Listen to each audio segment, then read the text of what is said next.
Добрый день, дорогие друзья! Сегодня мы продолжаем наш онлайн-проект «Библиотекарь прочитал, советует и вам». И сегодня я хотела бы предложить вашему вниманию книги замечательного писателя Павла Санаева «Похороните меня за плинтусом» и «Хроники раздолбая. Похороните меня за плинтусом 2». Павел Санаев – известный писатель, сценарист, режиссер, переводчик, журналист. Первая известность пришла к нему еще в детстве, после съемок в картине «Чучело».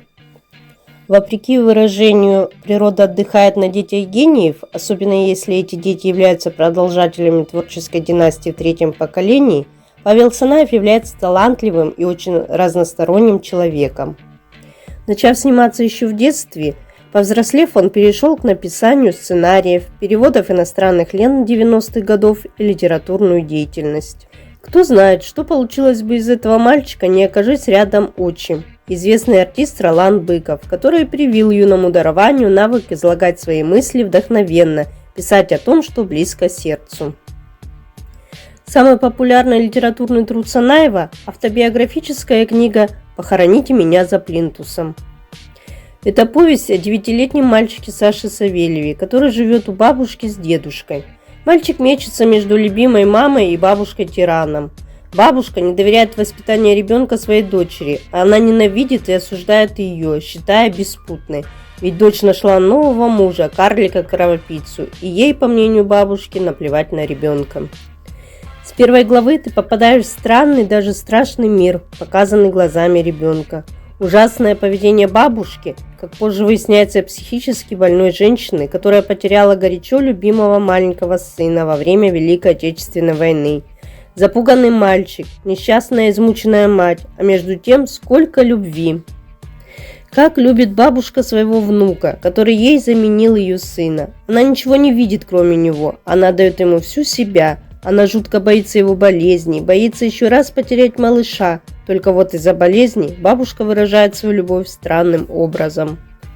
Как дед любит свою жену. Он не сдал ее в психиатрическую клинику, он терпит все ее выходки. Он иногда уходит из дома как будто навсегда, но приходит, зная, что она не справится без него. И в конце он умирает вслед за ней. Сколько любви в Ролане Быкове, карлике-кровопийце, которому и посвящена книга. Он не психует, не бросает жену из-за ее странной семейки. Он рядом с ней и всеми силами старается ей помочь. Несмотря на тяжелый сюжет книги, работа Санаева читается очень быстро и легко. Интерес читателя возрастает с каждой страницей все сильнее и сильнее. Книга была номинирована на Букеровскую премию, буквально взорвала отечественный книжный рынок и обрела не просто культовый, но легендарный статус. Следующая книга, которую я хотела бы вам представить – «Хроники раздолбая. Похороните меня за плинтусом 2». Она стала своеобразным продолжением повести. Сам Санаев считает этот роман отдельным произведением.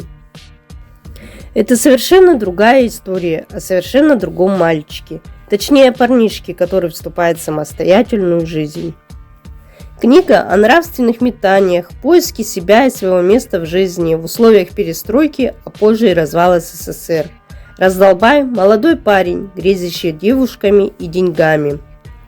На 19-летие он получает в подарок от родителей билет в пансионат в Юрмалу. И по пути знакомится с двумя молодыми людьми, один из которых, Мартин, вовсю демонстрирует свое богатство и высокое положение в обществе, а также рисует перед раздолбаем нравственные дилеммы, из-за которых понятия «хорошо» и «плохо» в жизненной картине мира героя путаются.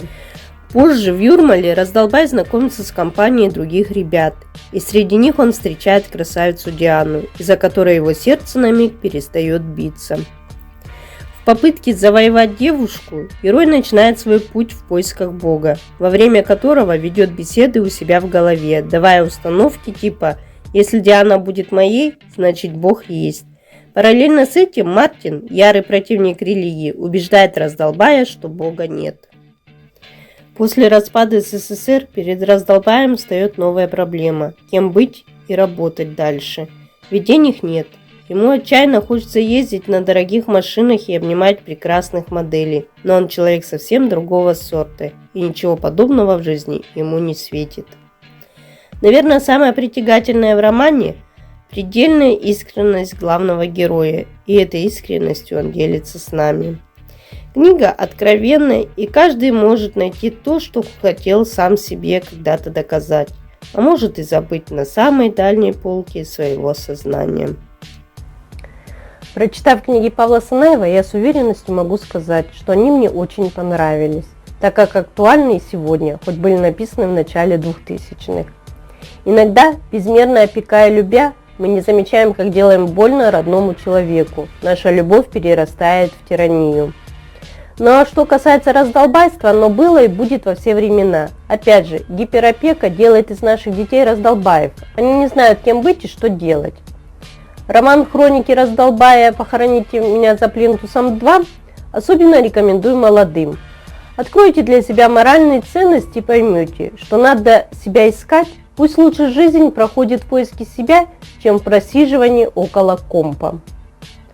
Возможно, кому-то из вас эти книги не понравятся, но я точно знаю, что они оставят в ваших душах неизгладимое впечатление.